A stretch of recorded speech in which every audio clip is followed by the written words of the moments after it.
Welcome to this explainer. Okay, so if you've ever felt totally paralyzed by the idea of living a perfectly eco-friendly life, I want you to take a deep breath right now. Today we're diving into a brilliant piece from the You Are Worthy blog, and honestly, it brings a massive sigh of relief to the whole environmental conversation. The main takeaway here? Sustainability absolutely does not require a total lifestyle revolution. We're going to break down exactly how your everyday, seemingly invisible actions actually add up to create a monumental impact. So let's just get the big question out of the way right up front. Does sustainability demand that you completely dismantle your life? For a lot of us, there's this overwhelming anxiety that to be truly sustainable, we have to start weaving our own clothing from reclaimed fibers or grow all of our own food from scratch. We are constantly sold this mythology that sustainable living has to be all or nothing, and that if we're only taking half measures, well, we're just being hypocrites. But here's the thing, that perfect standard is actually one of the greatest obstacles to genuine change. The prevailing myth is that you basically must pack up your entire life and move to a remote off-grid homestead to make a difference. The truth, however, is so much simpler and honestly so much more hopeful.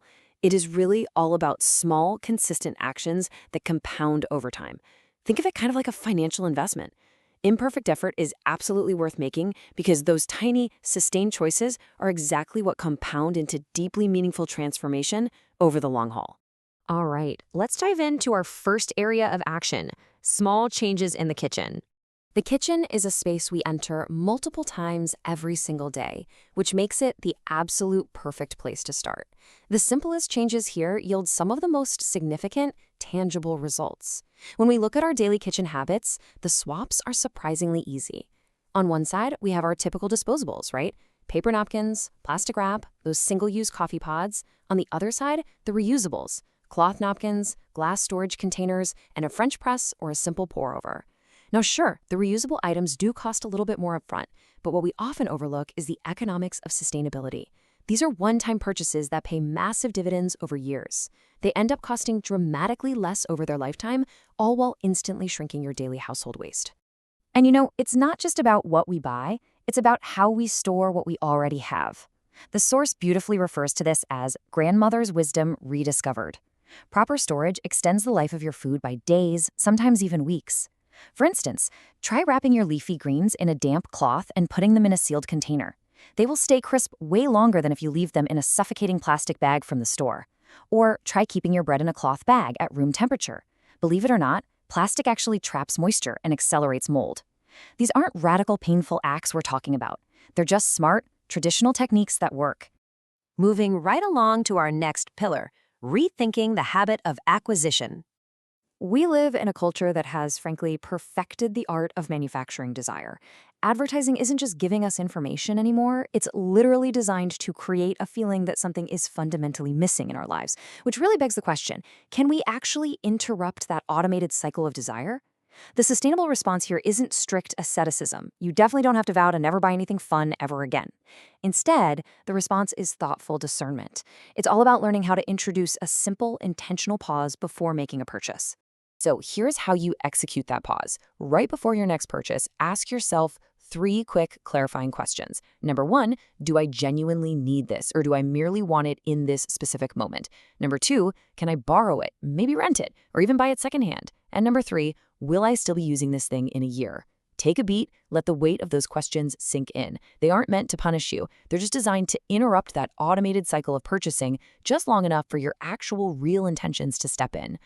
When you shift your mindset to this kind of deliberate choice, your consumption naturally drops without exhausting your willpower.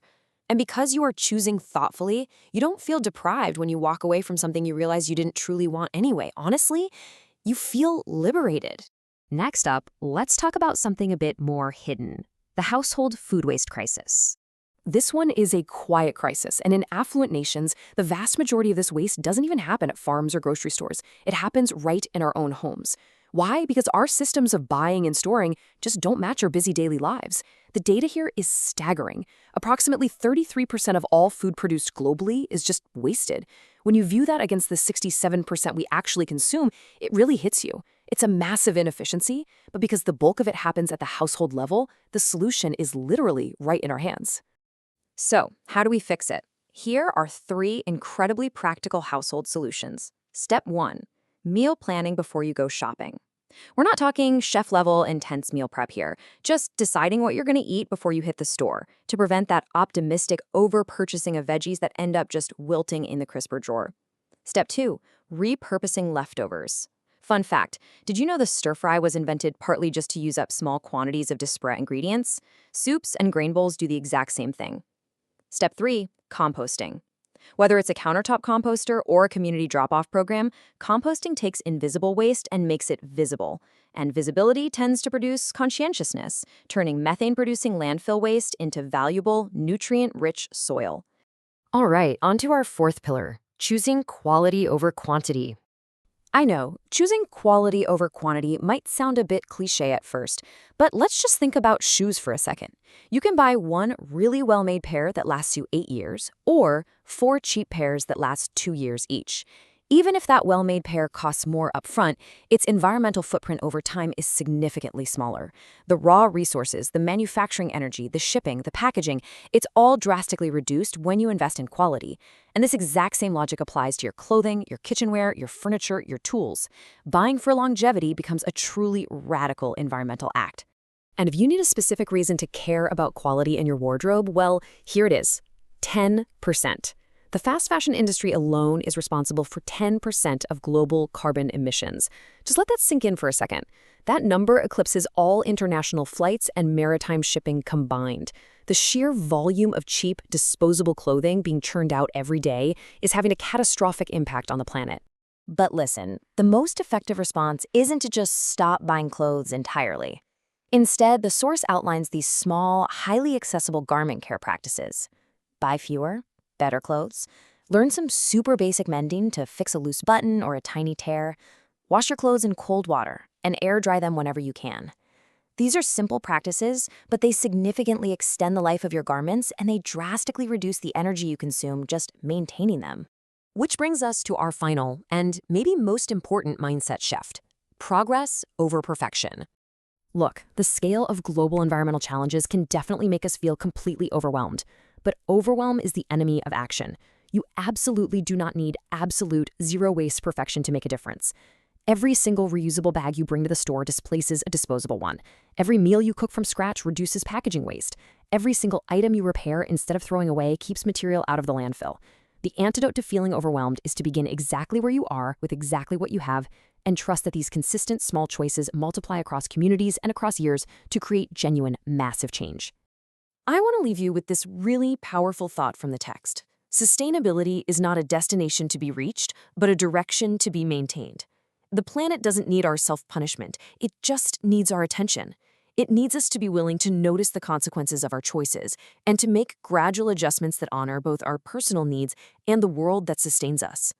So, now that we've seen how powerful the compound effect of our daily habits can truly be, I've got one final question for you to chew on. What small, deliberate choice will you make today? Remember, you have the power to create a massive impact without dismantling your life. Just start small. Thank you so much for joining me for this explainer, and I can't wait to explore our next topic with you soon.